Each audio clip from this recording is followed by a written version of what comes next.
వాతావరణం చల్లగా ఉందని అయితే మేమైతే మా ఇంట్లో ముద్ద గారెలు చేసుకున్నాం. మా ఆయన పకోడీ చేయమంటే నేనైతే ముద్ద గారెలు చేసిన.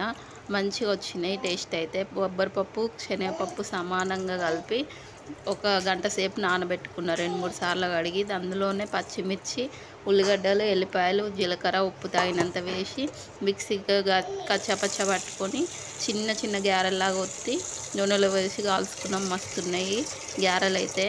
మా ఆయన పకోడీ చేయలేదని గులిగిండు. తర్వాత ఇవి టేస్ట్ చూసినాక ఇవే బాగున్నాయని మంచిగా తిన్నాడు.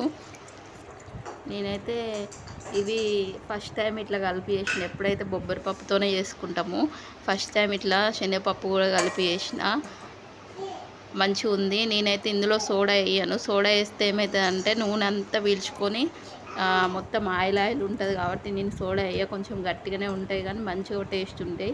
అప్పుడప్పుడు తోటకూర కూడా వేసి చేస్తే ఇందులో మంచిగా ఉంటుంది.